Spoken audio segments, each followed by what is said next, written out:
Here at Gary Jones Construction, we are very proud to own all of the equipment that we have. Owning all of this equipment has many benefits. You, as the operators, have a big role in helping make sure that our equipment stays in working order and is safe to use. In this video, we explain what to look for before starting any piece of equipment. This will help to ensure that our equipment stays in a safe and functioning condition.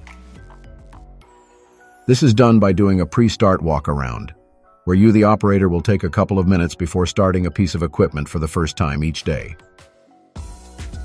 As you work your way around the machine, you will take a good look around all of the moving parts, also looking for any leaks under the cab and around the machine, checking for wet spots on the ground or on the machine. On the back of the machine, you have a good view of the steering components and the backside of the boom, where you can check for damage and possible leaks. Here are some examples of some types and brands of machines. The pre-start walk-around is pretty much the same with all other machines. The walk-around procedure is to help to identify small problems before they turn into big and costly problems. Problems like this steering component on this Gradal D10 forklift. Pre-start walk-arounds could have potentially prevented this problem from happening on this machine. Be sure to make your way all the way around the machine, also checking around and under the engine compartment. This side of the machine also gives you a good clear view of the telescoping boom to check for leaks and damage that may have occurred during prior use of the machine. Also check the forks and attaching area for damage or missing parts. After checking around and under the machine, you will move your way towards the engine compartment. This is where you will open the hood to make some checks on fluids and the condition of the engine. Remove the engine oil dipstick to inspect the oil level and color. If the oil level is low, inform your crew leader or mechanic so they can add the proper fluid before use of the machine. At this time, with the engine compartment open, you can also check the coolant level of the engine. Also check around the engine looking for any leaks or visible damage. Make sure coolant level is between the minimum and maximum lines. If coolant level is low, contact your mechanic before operation so they can add the proper fluids. Before closing the engine compartment, you can check other components, hoses and wires to make sure nothing is loose or missing.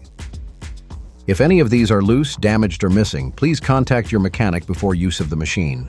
Operation of the machine with loose, damaged or missing components can result in severe damage to the machine and can be very costly and put the machine out of service, causing downtime and inefficiency to the job.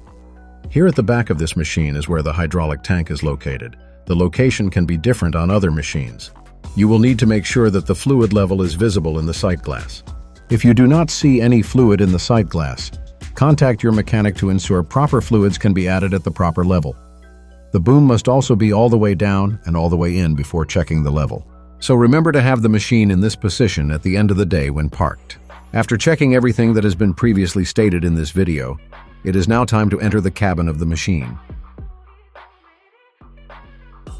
Once you are in the cabin of the machine, you need to make sure that the parking brake is set on and the machine is in the neutral position. At this point, you can turn the key to the on position. Do not start the engine yet. You need to allow some time for the glow plugs to warm the engine for a moment and fuel pumps to prime the fuel system before starting of the engine. After 15 to 25 seconds, you can now start the engine. After the engine is started, you need to allow 3 to 5 minutes to warm up before use. In very cold weather, you should let the machine run for 10 to 15 minutes. After you have given the machine the time needed to warm up, you should test all the functions of the machine while in a stationary position to ensure that the machine functions properly. This is also a good time to make sure there are no warning lights, alarms, or buzzers active on the machine. If none of these are present at this time, you can now safely operate the machine. Generate by AI.